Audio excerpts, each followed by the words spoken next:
So, something we have in common is that the first time we played Dark Souls, we didn't like it.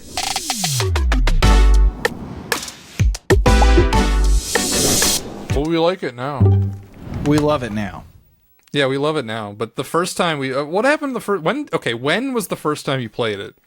I played it in December 2011 first. Oh, so way before me. You played it like when it came out. I did, yeah. I had watched a review online. Like, I think it was literally just the IGN review. And I was like, that looks cool. There's crystals on that guy's shield.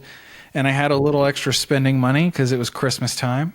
And I went to the store, and Target had some games on sale, and one of them was Dark Souls. And so I picked up Dark Souls and Batman Arkham City. Very nice. So hated Arkham City. Mine is very stupid. Mine is incredibly stupid. Let's hear it. Ooh, I just hit my microphone. It's gonna fuck everything, but whatever.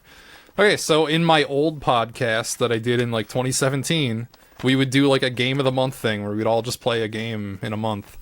And for the month of October, I'm like, this looks like a horror game. It's got dark in the name. So I got it, and I played about 40 hours, and I made it to the first bonfire in Blighttown, and then I watched a video essay on the game, which said I was not even a third of the way done, and I dropped it. Dang. Okay, we had very different first experiences with this game. You made it way farther than me, too, your first time. I mean, I was like just putting up with bullshit. Honestly, the only thing that let me get that far is on that podcast, they told me about the Drake sword. That's what powered me to get that far. Oh, dude, the Drake sword. It's one of those things you never get outside of your first playthrough. Because it sucks. Like, you don't know it sucks on your first playthrough, but it does suck. It sucks, but it makes you feel more confident as a new player. Exactly. It's like, oh, dude, I'm one-shotting everybody now. And then you don't know that it doesn't scale, so it's worthless after the opening areas. It's still cool, but yeah, my first time playing Dark Souls. Yeah. First thing I did was I tried to beat the Asylum Demon repeatedly with the broken sword.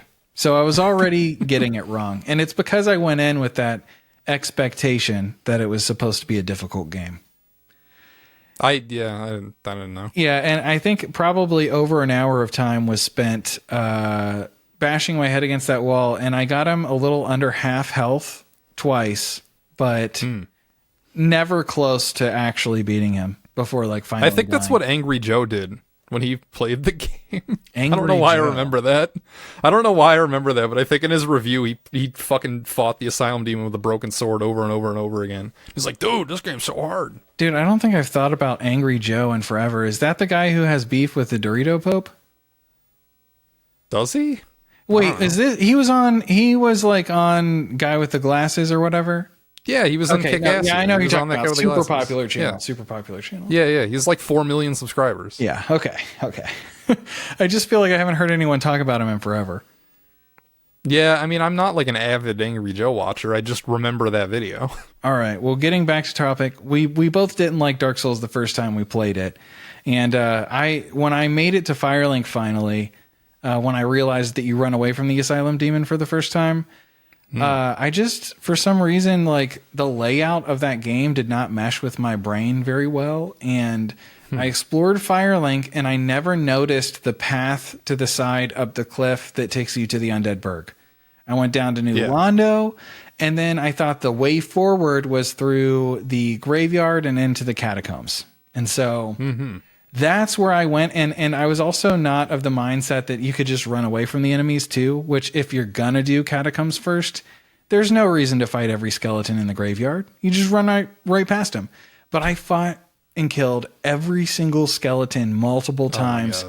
And when I finally made it into the first path to get to the catacombs, when it's like pitch black and there's the exploding skeleton heads, I was just like, man, I get this game's supposed to be hard, but like I can't even see anything, and like I feel like I'm getting punished for pushing further, and I dropped it. And it was about 3 months later Oh, only months. Okay. Yeah, it was 3 months later. I was just watching a video on YouTube, and they taught. It wasn't about Dark Souls, but they referenced Dark Souls, and they showed someone running up from Firelink Shrine up the side of the like cliff where you go to the Undead Burg, which is where you're supposed supposed to in parentheses, but it's where the game leads you kind of first. Yeah, that's where you're supposed to go. And I was like, what the fuck?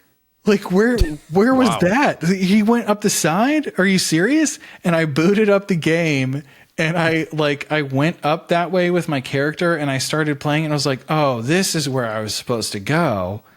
And then like I know it sounds ridiculous, but it does sound stupid. To take you back to 2011, I played video games, but I wasn't into the video game culture until like way later, until I was already in college. Gotcha. Because I basically my whole adolescence just played Halo.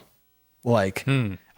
I had some Nintendo games when I was a kid, but then I just played Halo, and so like I didn't have that working vocabulary for games. It wasn't just obvious to me.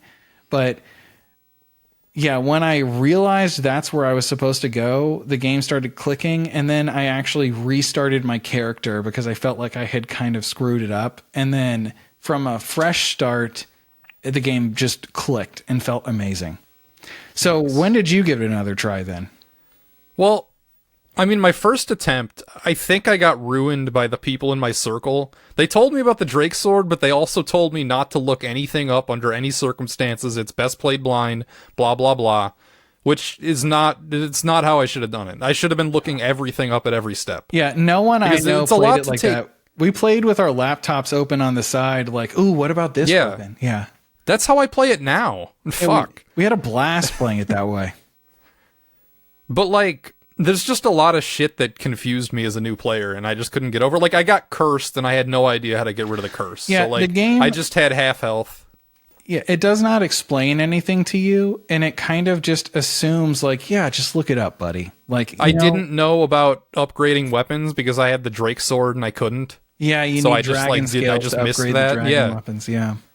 So like I think I upgraded my equipment a couple times and it didn't do anything, and I'm like, okay. So then I just didn't think about it again. Like, why would I even bother with that? Yeah. And there was just a lot of like little blunders that added up. Like, of course, I didn't know about all the bonfires. Like, I didn't know about the bonfire at the bottom of Firelink. So like, I definitely fought Quelaag a few times, but I was running from the one on like the bridge every time, and it was too much. The one at you're talking about like you would run from in Blighttown halfway through it, like on that bridge. That's the bonfire I was at. I was cursed. You didn't see know the bonfire at the base, like in Blighttown at the bottom. No, I never saw it. I never got it. That's rough. That's a long way to go. Yeah, and like my save file was like almost 50 hours in to get to that point. So that shows you how much I was struggling like every step of the way. Yeah. And like I didn't know about humanity or kindling or any of that because the game doesn't explain that at all. Like I didn't know. I didn't know how any of that worked. Your buddies set you up to have a much more difficult time then. I know, because they were basically just like, dude, whatever you do, blind. You must do it blind. And then one of them like made a snide remark about like the some fucking overpowered sword. And I'm like, no, I want that. And I pushed and got that information.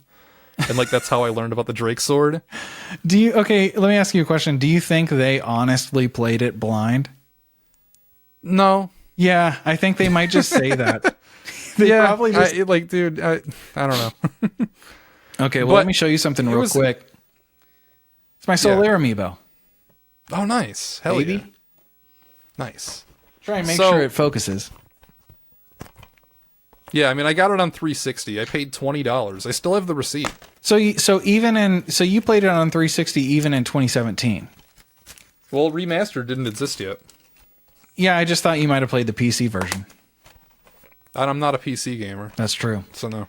Yeah, I played on. I played it on 360. I played on 360 first, and I did buy Prepare to Die edition, but I never really played it. And then I have remastered, and then when I bought Dark Souls 3 on the Xbox One as a bonus for pre-ordering it, it re-gave me the first game, but like the downloaded version. And so whenever I want to play the 360 version now, I just play that. Nice. Yeah. I don't remember what caused me to give it another go. I theorize it was when Remastered got announced. So like you went back and beat it on the 360 then? I went back and played it on the 360, but I didn't finish it. But I did get further than I did before, and I felt like I understood the game a lot more. Because that time, I actually got a grasp on upgrading the... I remember figuring out you could actually upgrade the weapons. It was like an eyes, pupils open up moment. Because that was leveling just your something I character didn't doesn't matter nearly as much as your weapons. I just didn't realize you could upgrade your weapons the first time because I used the Drake sword and I couldn't upgrade that, so it just didn't work. Yeah. And I never thought to like try other shit because why would I when the Drake sword's just got the Drake sword. Strongest sword in the game. Exactly. So I just like when I realized you could upgrade the weapons, I think that was the catalyst to get me further. And then I played the 360 version and I got into Anne Orlando, but I didn't finish Anne Orlando. But Remastered came out because the reason I didn't finish it on 360 is because Remastered came out and I got it on PS4, and that's when I finally played through the game. Nice, like the whole way. And you know, when you're playing through when Remastered just came out, you're kind of getting a taste of what it used to be like because then, everybody else was playing it, right? But it was I didn't. I played offline. I was a little puss. I was too scared of getting invaded. Oh really? Oh, it's I turned off my internet. Fun in the game, man. Yeah, well, I turned off my internet. I was a pussy. Oh man, you missed out. Well, you still see people's ghosts. You see their blood stains. You see their messages. No. It's that. No, I was too scared. What? I was too scared. Rightfully so, probably. I was just gonna get Shrek'd. Wait, like you actually turned online off? You didn't just play without? Yes. No, I turned it off on the PS4. What? Like I turned my internet off. You can't get invaded unless you're human, though. Well, I didn't know. I don't think I knew that. Maybe okay. I knew that. All right. Okay.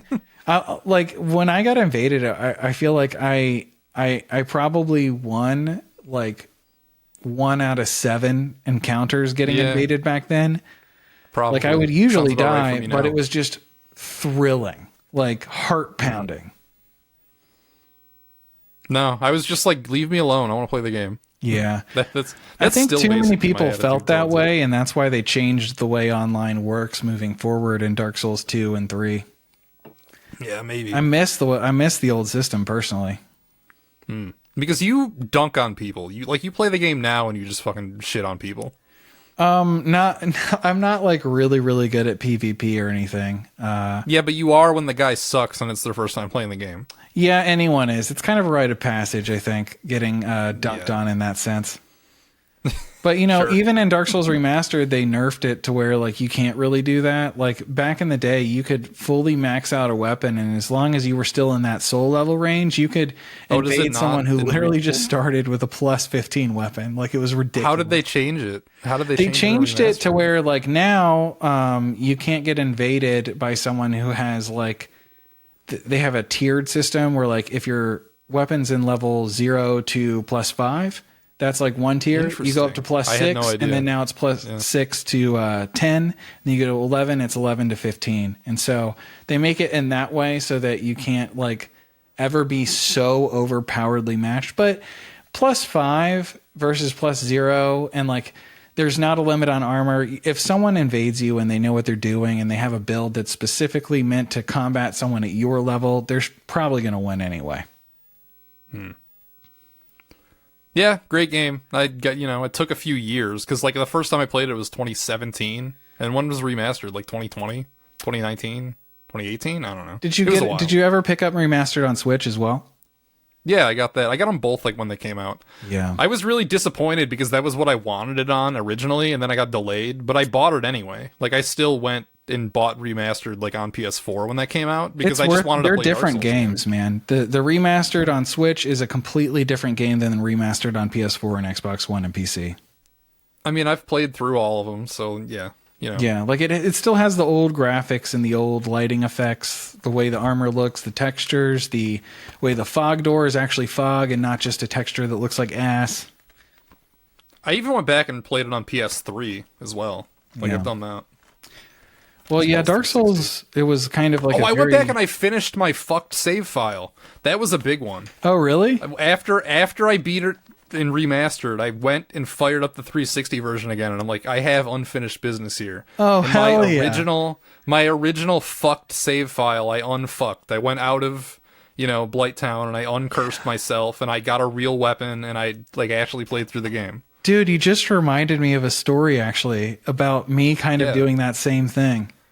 Sure. When I bought Dark Souls 3 and I got that digital version, I would play through it, but to be honest, there was this really bad delay that would happen sometimes with pressing my B button. It would sometimes get kind of effed up, and sometimes I would roll when I didn't input anything. I'm not making excuses. That's just literally what was happening. Emulating that game on the Xbox One digitally just kind of sucked. But when I got my Series how did X, it work? Hold on, time out. What are you talking about? Emulating? Yeah. What do you mean emulating? I mean, it's not technically, it wasn't technically an Xbox One game. It was the 360 version. So, I assume there's a little extra work going on. Time out. Dark Souls 3 was definitely not on 360. Ain't no way. No. When I bought Dark Souls 3, it came with Dark Souls 1 as a bonus. Oh, digitally, the 360 version. 1. Oh, okay. Yeah, sorry. I'm talking about Dark Souls 1 still. I thought you were talking about 3. No, but I did several playthroughs of Soul Level 1 because I was doing challenge runs at the time. And you're crazy. In New Game Plus, I was having a lot of trouble beating the Four Kings because that's kind of like a DPS filter. Another king is going to spawn if you can't kill the first one fast enough. And when you're Soul Level 1 in New Game Plus, anything is just going to kill you, basically.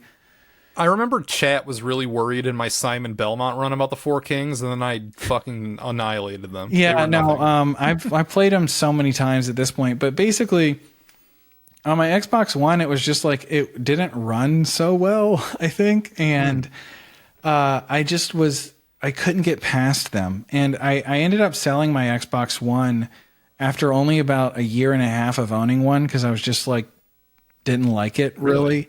So I sold it.